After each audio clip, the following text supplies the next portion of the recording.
Welcome to Revenge Gate. Brace yourself because today's story from Louisville, Kentucky is intense. My name is Roxanne. I am 30 years old, and that night marked the absolute end of my patience. The atmosphere in my Louisville living room was heavy with suffocating tension as my family sat around the dinner table and my father suddenly stood up, his face turning crimson from uncontrollable rage. He pointed a trembling finger directly at my face and screamed his usual tired threats about destroying my professional reputation if I dared to walk out on my responsibilities now.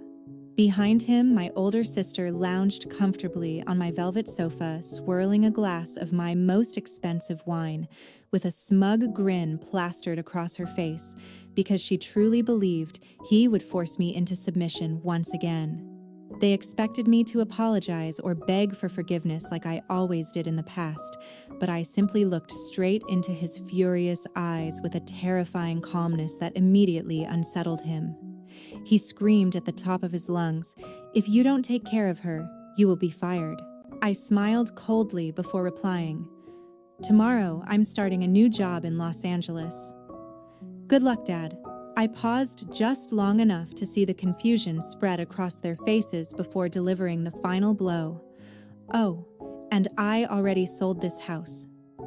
Without waiting for another word, I stood up from the dinner table and walked away, leaving behind a deafening silence, and two people who were about to realize they had just lost their only financial safety net forever.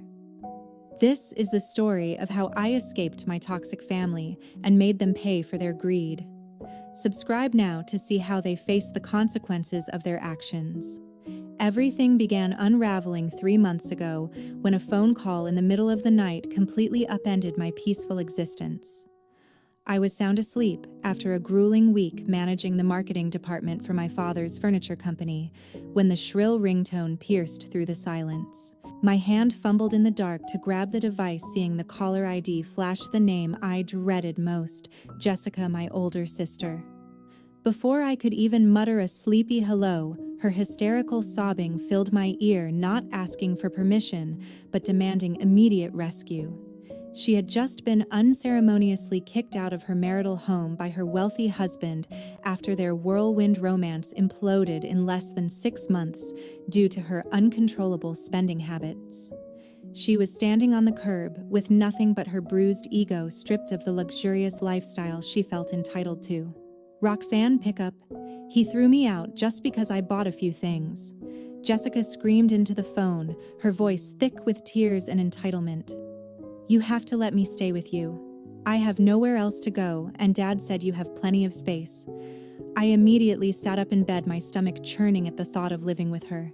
I tried to protest, reminding her that my house in Louisville was my private sanctuary, a modest space I bought with my own savings that wasn't equipped to handle her high-maintenance personality. "Jessica, my house isn't a hotel. Can't you stay at a hotel or go to Dad's place?" I asked, trying to set a boundary. "Dad's place is being renovated. You know that. Stop being so selfish, Roxanne. It's just for a few weeks until I get my settlement." She snapped back, the tears instantly vanishing now that she needed to manipulate me. Against my better judgment and worn down by her guilt-tripping, I reluctantly agreed, a decision I would regret almost immediately. The day Jessica arrived was nothing short of a nightmare that exceeded my worst expectations. I had cleared out the guest bedroom expecting her to arrive with a couple of suitcases appropriate for a temporary stay. Instead, a massive moving truck pulled into my driveway, blocking the sidewalk and annoying my neighbors. I watched in disbelief as movers began unloading box after box of designer clothes, shoes, and accessories she had managed to salvage. Before I could stop them, my organized living room was transformed into a storage unit for her material obsessions.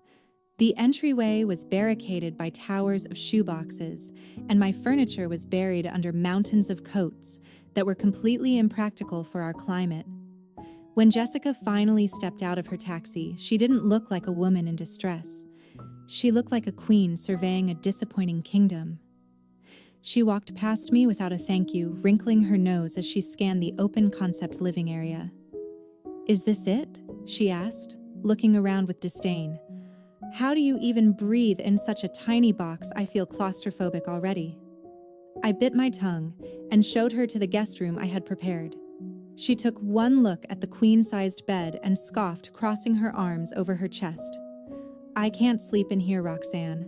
It's too small for my energy right now," she declared firmly. "You take this room. I need the master suite. I need the ensuite bathroom for my skincare routine and to heal from my trauma." "Absolutely not," I replied, my voice hard. "This is my house. You take the guest room or you find somewhere else to sleep." She glared at me, muttering about how unsupportive I was, but eventually retreated to the guest room, slamming the door loud enough to shake the walls. The following days settled into a rhythm that was exhausting and infuriating. Jessica showed absolutely no interest in finding a job or looking for an apartment. She treated my home like an all-inclusive resort where I was the underpaid staff member. She spent her days lounging on my sofa, binge-watching reality television shows, while I was at work earning the money to pay the mortgage. When I came home exhausted in the evenings, I would find dirty dishes piled in the sink and takeout containers scattered everywhere. She would casually ask me what was for dinner without ever offering to lift a finger. If I asked about her job search, she would roll her eyes and claim she was networking. The sheer entitlement radiating from her was suffocating, and I began to realize that she had no intention of leaving. My patience was wearing thin as I watched my sanctuary turn into a prison of her making. 2 weeks after Jessica moved in, I was horrified to realize that my house had completely mutated into something unrecognizable. I drove home that Tuesday evening, expecting the usual pile of dirty dishes or perhaps a blocked driveway, but nothing could have prepared me for the visual assault waiting behind my front door. As soon as I unlocked the lock, a pungent chemical stench of fresh paint hit me, instantly triggering a headache. I stepped into the foyer and dropped my keys in sheer disbelief. My sophisticated neutral-toned living room, a space I had spent years curating with calming grays and soft whites, was gone. In its place was a garish, headache-inducing shade of bubblegum pink that looked like the aftermath of a teenager's bedroom explosion. My jaw tightened as I scanned the walls, realizing that my limited edition abstract prints were missing. I ran to the garage in a panic and found them tossed in a damp, dusty corner piled haphazardly next to the trash cans, their frames chipped, and the canvases at risk of warping from the humidity. I felt a surge of rage so intense my hands shook, but the destruction of my decor was only the beginning of the evening's nightmare. Walking back inside, the sound of thumping bass and raucous laughter led me to the kitchen, where the scene was even worse than the pink walls. Jessica was holding court with a group of 5 or 6 strangers who looked as unemployed and entitled as she did, turning my kitchen island into a chaotic buffet. They were using my crystal coasters as ashtrays, ash spilling onto the quartz countertops I kept meticulous. But what made my blood run cold was the bottle in Jessica's hand. It was a vintage Cabernet I had been saving for a major career milestone, a bottle worth more than her car payment. It was open, half empty, and being sloshed around like cheap table wine, while she laughed at some joke a guy with muddy boots was telling while sitting on my pristine white bar stool. I stormed over, snatching the bottle from the table before another drop could be wasted, the sudden movement silencing the room. "Jessica, who gave you permission to take my wine and turn my house into a bar?" I snapped, my voice cutting through the music as I glared at her guests. The room went quiet, but Jessica didn't even flinch or look embarrassed. She just leaned back, swirling her glass with that infuriating smirk, looking at me as if I were a rude waiter interrupting her meal. "Come on, little sister, don't be so stingy," she replied, her voice dripping with condescension. "These bottles were just gathering dust in that cabinet. It's a crime to let them sit there. I'm just helping you enjoy them. Besides, my friends were thirsty, and a good hostess always provides the best." I looked around at the mess, realizing the invasion went deeper than just the living room. Earlier, I had gone upstairs to quickly change and found my personal bathroom ransacked. My specialized face creams, imported from France and incredibly expensive, were left uncapped. and drying out on the counter. A limited edition lipstick lay smashed into the sink drain, destroyed with a carelessness that felt intentional. She hadn't just used them, she had destroyed them, treating my personal sanctuary and my hard-earned belongings as free samples for her amusement. The violation of privacy made my skin crawl, but her public dismissal of my feelings was the final straw. I want everyone out. Now I demanded, looking at her group of sycophants who were still eating my food. This is a private residence, not a nightclub, and you are not welcome here. Jessica rolled her eyes and let out a dramatic sigh, turning to her friends with a look of mock apology. See what I have to deal with? She's such a bitter, boring old aunt. She's just jealous because she has to work all day while we actually know how to live. Sorry guys, the fun police have arrived. Her friends snickered, looking at me with pity, as if I was the intruder in my own home, before slowly shuffling out, leaving a trail of cigarette ash and sticky floors behind them. When the door finally closed, I confronted her again, trembling with anger, telling her she had no right to alter my house or steal my property. She stood up, walking close to me, violating my personal space with a menacing look that erased her previous playfulness. Let's get one thing straight, Roxanne. Dad sent me here. He wants me to be comfortable because I'm going through a hard time. If I want pink walls to lift my mood, I get pink walls. If I want to drink wine to relax, I drink wine. I'm his favorite. Remember? You're just the one who pays the bills. So stop whining and go clean up this mess. I have a headache from your screaming. She brushed past me, bumping my shoulder deliberately, and headed toward the master bedroom. My bedroom, which she had been eyeing since day one, leaving me standing alone in the pink nightmare she had created, realizing that this was no longer a visit. It was a hostile takeover. On the first Monday morning of the month, the piling bills pushed the tension to a breaking point. I was sitting at my kitchen island, sipping lukewarm coffee before heading to the office, when my phone buzzed with a notification from my bank that nearly made me drop my mug. The supplementary credit card I had foolishly given to Jessica strictly for groceries and household essentials had just been declined. I frantically opened the banking app, expecting to see a fraud alert or perhaps a double charge. Instead, my eyes widened in horror as I scrolled through a transaction history that read like a billionaire's shopping spree. There were charges for high-end designer boutiques, a $300 lunch at a French bistro, and a massive bill from a luxury day spa that cost more than my monthly car payment. In less than 10 days, she had completely maxed out the $5,000 limit I had set, leaving me responsible for a debt that I had not authorized. I marched into the guest room, shaking with rage, and threw the phone onto the bed, where she was sleeping until noon as usual. When I demanded an explanation, demanding that she pay off the debt immediately or pack her bags, Jessica didn't even look guilty. She laughed in my face, telling me to relax, and that she needed those things to feel human again after her divorce. When I refused to back down and told her she had until tonight to leave, her demeanor shifted instantly. She pulled out her phone, her face twisting into a mask of fake sorrow, and dialed our father. I listened in disbelief as she sobbed into the receiver, lying through her teeth, that I was screaming at her over a few dollars for food, and that I was threatening to throw her out onto the street to starve. She hung up with a smirk, whispering, "You're in trouble now," before rolling over to go back to sleep. I drove to work with a knot of anxiety in my stomach, hoping that my father would at least listen to reason during business hours. I was wrong. Less than an hour after I arrived at my office, the peaceful hum of the marketing department was shattered. My father, Marcus, stormed through the glass doors of the main lobby like a bull seeing red. He didn't stop at the reception desk to sign in. He shoved past the bewildered receptionist, shouting my name loud enough for the entire floor to hear. I rushed out of my cubicle, mortified, trying to intercept him before he caused a bigger scene, but the damage was already done.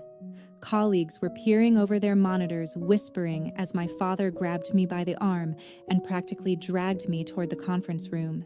He didn't care about my reputation or the professionalism I had worked so hard to build.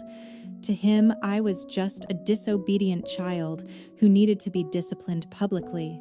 He shoved me into the glass-walled conference room, not bothering to lower the blinds, putting our dispute on display for everyone outside to see.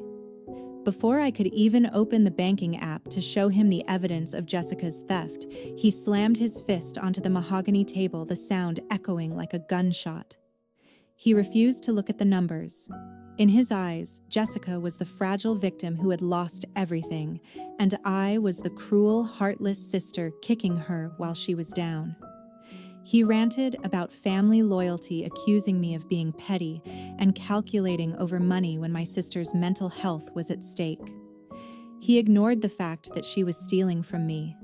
He only saw that I was making his favorite daughter cry. The air in the room grew cold as he leaned in his face inches from mine, his eyes burning with an intensity that terrified me. My father pointed a shaking finger at my face and shouted, "I don't care if you're right or wrong. Your duty is to support your sister. If you dare kick her out, I will fire you immediately." I felt tears of frustration pricking my eyes, but I stood my ground, my voice trembling but firm. "Dad, this is my private house. My money. You can't use work to force me to support a lazy person." My defiance only fueled his anger. He straightened up, buttoning his suit jacket with a chilling calmness that was far worse than his shouting. He looked down at me with pure disdain and delivered the final verdict. He reminded me that he built this company, that he knew everyone in the industry in Kentucky, and that my title existed only because he allowed it. He told me clearly that if I evicted Jessica, not only would I lose my job by the end of the day, but he would also personally ensure that my name was blacklisted across the state. No one would hire me, and my career would be over. He gave me a choice: be a doormat for Jessica, or be unemployed and destitute. He turned and walked out, leaving me standing alone in the glass room, realizing that the man I called Dad was not my protector, but my captor. The golden opportunity for me to escape this hell appeared in mid-June, when Jessica excitedly showed off her plane ticket for a vacation. She burst into the kitchen while I was preparing a modest dinner, waving her phone in my face with a triumphant grin that made my stomach churn. She announced that she was flying to Miami for a week-long wellness retreat with her girlfriends to recover from the stress of living in such cramped conditions. She didn't even bother to come up with a convincing lie about how she afforded first-class tickets and a stay at a 5-star oceanfront resort while being unemployed. We both knew my father had secretly funneled the money to her behind my back, rewarding her incompetence while threatening my livelihood. As she packed her bags, mocking me for having to stay behind and work like a peasant, I felt a strange sense of calm wash over me. She wasn't just leaving for a vacation. She was giving me a 7-day head start. The moment her Uber disappeared down the street toward the airport, the smile dropped from my face, replaced by a look of steely determination. I didn't waste a single second. I immediately pulled out my burner phone, a precaution I had taken after realizing my father monitored the company plan, and dialed Leah, my best friend and the most ruthless real estate broker in the city. I didn't need a standard listing with open houses and for sale signs that would alert the neighbors or my father. I needed a ghost sale. I told Leah to activate the cash offer contingency we had discussed over whispered coffees weeks ago. I needed an investor who would buy the property, as is no questions asked, with a closing date of less than 5 days. Leah didn't ask why. She simply said, "Consider it done," and went to work. While Leah handled the house, I finalized the other half of my escape plan that I had been cultivating in the shadows. For the past month, I had been taking long lunches to interview via Zoom from my car and staying up until 3 a.m. perfecting my portfolio. The hard work had paid off spectacularly. In my inbox sat a digitally signed offer letter from a massive design firm in Los Angeles. They offered a salary double what my father paid me, a signing bonus, and full autonomy, everything my father had denied me. I accepted the offer with a shaking hand, feeling the heavy chains of my father's control begin to crack. I spent the next 2 days in a blur of adrenaline forwarding important documents to a new secure email address and slowly erasing my digital footprint from the family company's servers. By Thursday, Leah had performed a miracle. She found a private investment group looking to expand their rental portfolio in Louisville. They didn't care about the pink walls or the mess. They only cared about the location and the price. The paperwork was rushed through with expedited fees that I happily paid. On Friday afternoon, my phone buzzed with the most beautiful notification I had ever seen. Leah called me, her voice trembling with excitement. "Roxanne, the money just hit the wire. It's in your secret account." The new owner agreed to the terms, but they want possession immediately. "You have to be out by Sunday. Are you sure you want to do this?" I looked around the living room at the walls my sister had defaced and the furniture she had ruined and felt absolutely no hesitation. I replied with a voice as cold as ice, "Absolutely. Sell it all. I don't want to leave a single crumb for them. Sell the furniture, clear the accounts. I want to disappear without a trace." To ensure my departure remained a secret until the very last moment, I hired a specialized night owl moving service. They arrived at 2 a.m. on Saturday, their truck running quietly to avoid waking the neighborhood spies. I directed them with ruthless efficiency. They packed my clothes, my books, my personal documents, and the few pieces of furniture that held sentimental value. Everything else, the couch Jessica slept on, the TV she watched, and the dining table where my father had screamed at me, was left behind or sold to liquidators. However, I gave the movers strict instructions regarding the guest room and the living room piles. We didn't touch a single item belonging to Jessica. Her towers of shoe boxes, her racks of clothes, and her chaotic makeup stations were left exactly where they were, surrounded by the emptiness of a house that had been stripped of its soul.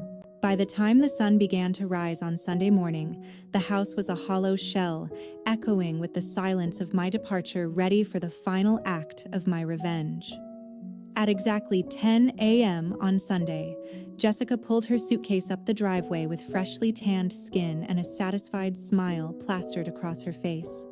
She walked with the confident swagger of someone who believed she had successfully broken my spirit, fully expecting to find me waiting inside with a prepared lunch and a humble apology for my previous behavior. She reached for the smart lock keypad, her long acrylic nails clicking against the buttons as she punched in the code she had been using for months. Instead of the familiar mechanical whir of the deadbolt sliding open, the keypad flashed an angry red light and emitted a harsh error beep that echoed in the quiet morning air. She frowned in confusion and entered the code again. Slower this time, assuming she had made a mistake, but the result was the exact same rejection. Her confusion quickly mutated into the explosive temper I knew so well, and she began pounding her fist against the solid wood door. She screamed my name at the top of her lungs, accusing me of being petty and childish for changing the passcode just to annoy her after her vacation. She kicked the bottom of the door, shouting threats that she would call our father if I didn't open up immediately to carry her bags inside. She was so caught up in her tantrum that she didn't hear the heavy footsteps approaching from the other side until the lock clicked loudly. The door swung open with force, but the person standing there was not her submissive younger sister. Towering over her was a large man with a thick beard and tattoos running down his arms, holding the leash of a massive Rottweiler that was growling low in its throat. Jessica stumbled back in shock, nearly tripping over her own suitcase as the stranger looked down at her with zero patience. He didn't ask who she was.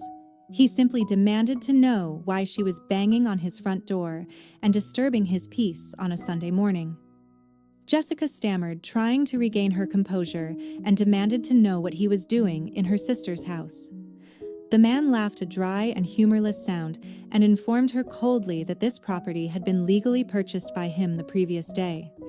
He stepped out onto the porch and pointed a callous finger toward the edge of the sidewalk near the street.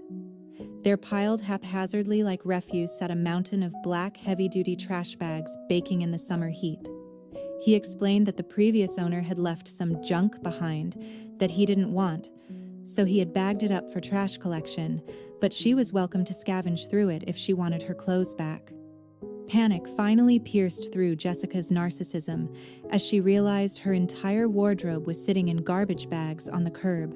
She scrambled for her phone with trembling hands and dialed my number, her breathing shallow and erratic.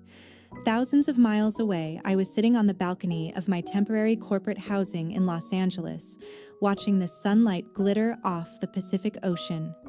When I saw her name flash on my screen, I answered with a calm satisfaction that I had never felt before. "Where are you?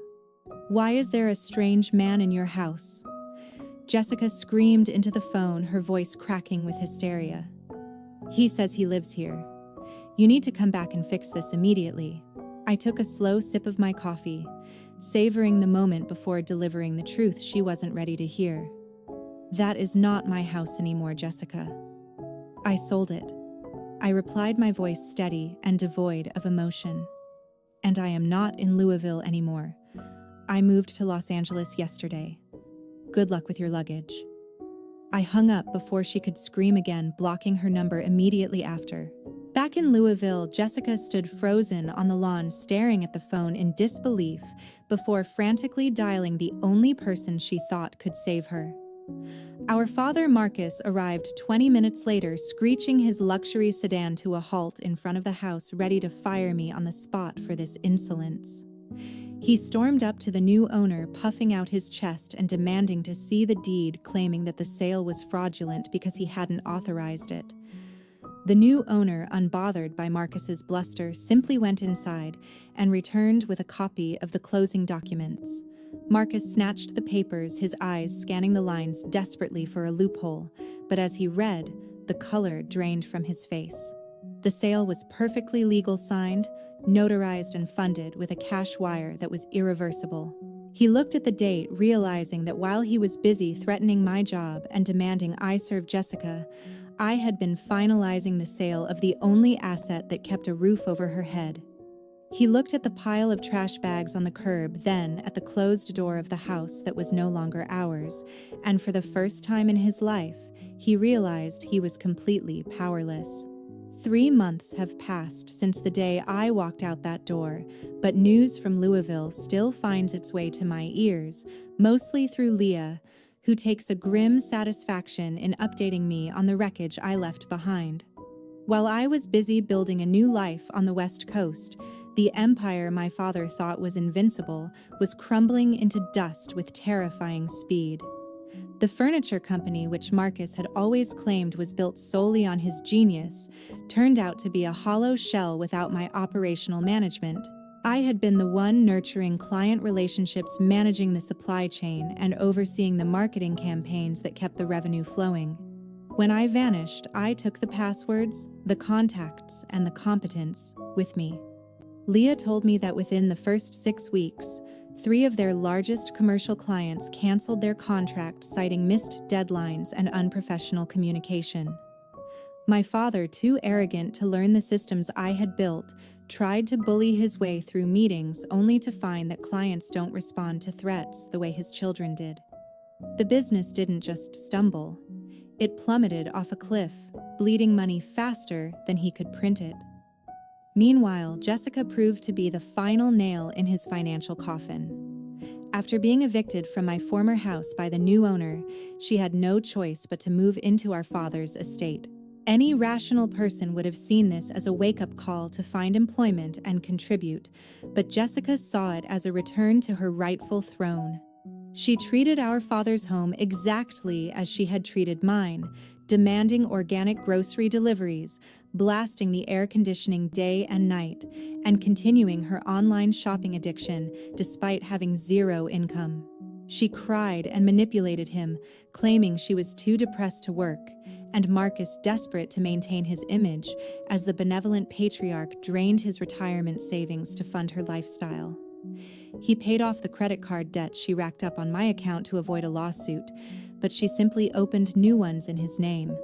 The liquidity he needed to save the dying company was being funneled directly into Jessica's closet, creating a whirlpool of debt that swallowed them both. The breaking point came late last month when the banks finally intervened.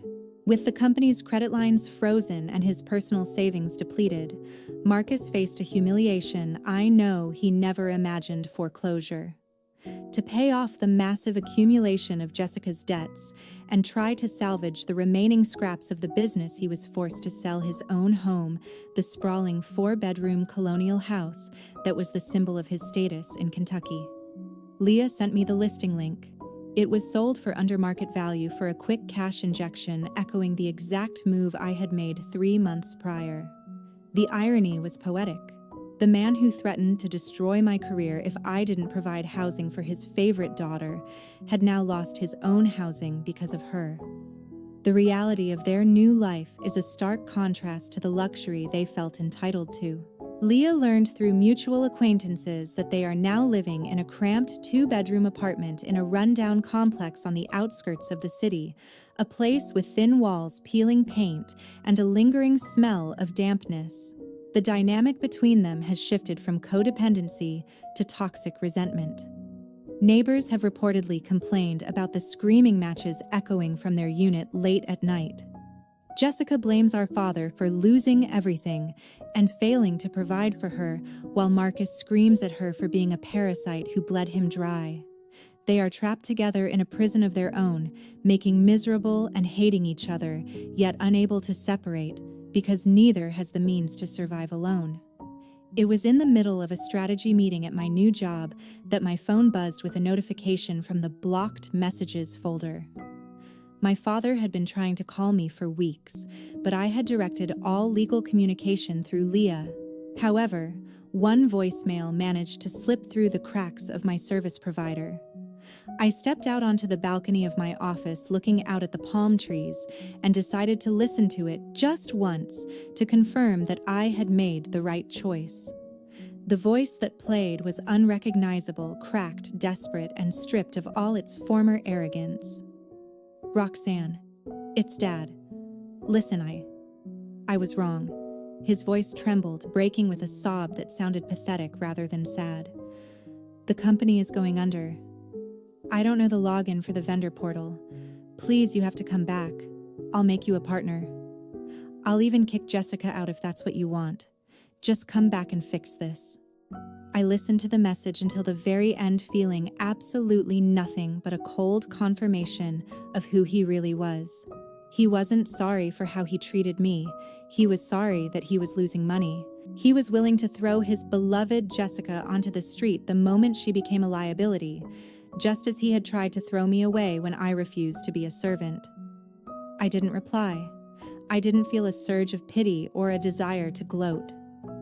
I simply pressed the delete button, erasing his voice from my life, just as I had erased his influence, and walked back into my meeting, leaving them to rot in the ruins they had built. One windy afternoon on Santa Monica Beach, I sat alone quietly, looking back at the stormy journey that had passed. The rhythmic sound of the waves crashing against the shore replaced the yelling and chaos that used to define my daily existence. Here in Los Angeles, I am no longer defined by my last name or my father's looming shadow. I have successfully built a solid reputation at my new firm, where I was recently promoted to a senior strategy role. My colleagues respect me not because of who my father is, but because of my ideas, my work ethic, and the results I deliver. For the first time in my life, I walk into meetings with my head held high, knowing that my seat at the table is something I earned entirely on my own merit without any strings attached. I also finally purchased a place of my own, a modest studio apartment in a quiet neighborhood just a few blocks from the water. It isn't a sprawling estate like the one my father lost, nor is it the house in Louisville that held so many bad memories. It is small, cozy, and completely mine. I painted the walls a soothing sage green because that is what I wanted, and there isn't a single speck of unwanted pink paint in sight. The best part is the door. When I lock it at night, I know with absolute certainty that no one is going to burst in, demanding my bed, stealing my food, or destroying my peace. I have total control over who steps across my threshold, and for the first time, my home is truly my sanctuary. Last weekend, Leah flew out for a business trip, and we met for drinks on a rooftop bar overlooking the city lights. It was a surreal moment to sit there with the woman who helped me orchestrate my escape, looking down at the sprawling metropolis that is now my home. We raised our glasses of champagne and made a toast not to revenge, but to survival. We clinked glasses to the most terrifying and courageous decision I ever made, the decision to surgically remove the toxic tumor that was my family. Leah laughed, telling me that I looked 10 years younger without the weight of their drama dragging me down, and she was right. I felt lighter, as if gravity had less of a hold on me here. The contrast between my life and theirs could not be more stark. While I am sitting here breathing in the salty ocean air, planning my next weekend getaway, Marcus and Jessica are likely in their damp apartment arguing over whose turn it is to pay the electric bill. They are waking up every day to the harsh reality of their own incompetence, forced to navigate a world that no longer caters to their delusions of grandeur. They are paying the price for their arrogance day by agonizing day. I don't wish them harm, but I certainly don't wish them well. They are simply ghosts to me, now fading memories of a life I have outgrown. As the sun began to set over the Pacific, painting the sky in brilliant hues of orange and purple, I smiled. I took a deep breath, filling my lungs with freedom, and turned my back to the east. I will never look back. This painful journey taught me that shared DNA is not a license for abuse. We are often conditioned to believe that we must tolerate toxicity, disrespect, and exploitation simply because it comes from family. That is a lie. True family supports you. They do not drain you dry and threaten your livelihood to serve their own selfishness. The second lesson is that financial independence is the ultimate form of freedom. Money isn't just currency. It is the power to say no, the power to walk away, and the power to build a fortress that no one can invade. If I hadn't saved my own money and owned my own assets, I would have been trapped in that cycle forever. Finally, being decisive is the only way to save yourself. You cannot negotiate with parasites. You have to cut them off completely, or they will consume you until there is nothing left. Thank you so much for listening to my story until the very end. It wasn't easy to relive these memories, but I hope my experience gives you the courage to set your own boundaries. If you have ever dealt with toxic family members or had to make a hard choice to save yourself, please share your thoughts in the comments below. Don't forget to like and share this video. It helps more than, stay strong.